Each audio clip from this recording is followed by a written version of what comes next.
Mrs. Smiley from the Office of the City Attorney. I understood that there was a question. I heard it on video, so I'd like Counselor Abbott, if you would, to repeat your question. Yeah, I was asking about City Code 2-2-15.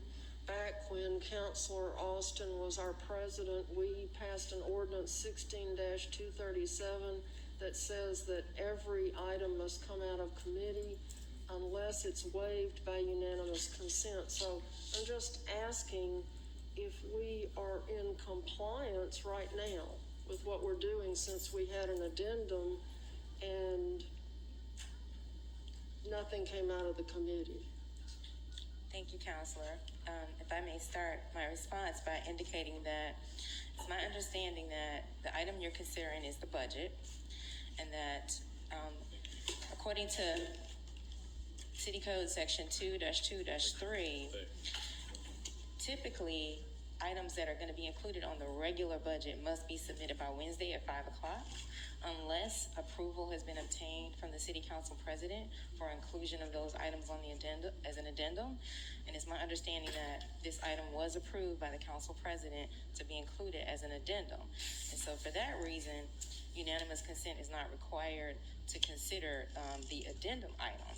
Moving further, Section 2-2-15 is the one that you referenced that was approved when I believe Councilor Austin was a member of the council. I think it was modified. It was modified. That's true. It was modified. And it does state that unless waived by unanimous consent, that the committee shall report on items that are going to be included on the agenda.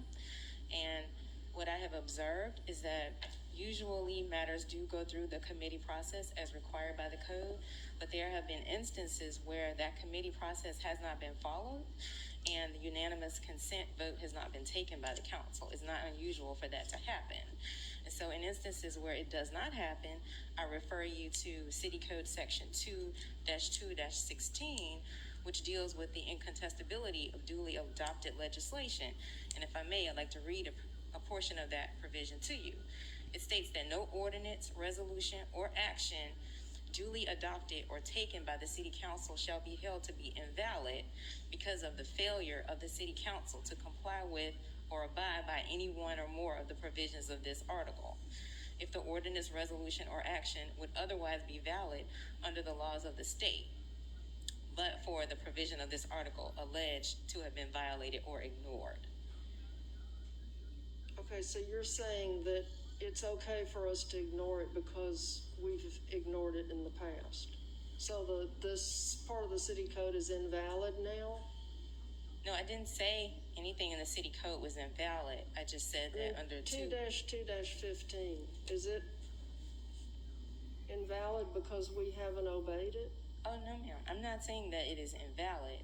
I'm saying that if you ignored it, which is not uncustomary to happen, that we refer to 2-2-16, which states that action taken by the council is not necessarily invalid for a failure to observe some other section of the code. Okay, so we can ignore it right now and it's okay.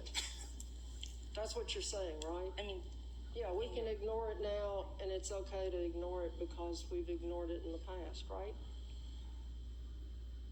Without venturing to make a judicial determination, I would say that it's happened in the past. The council has done that, and we rely on 2-2-16 to say that a matter is not necessarily incontestable because you didn't comply with all of the requirements. Okay. I understand you.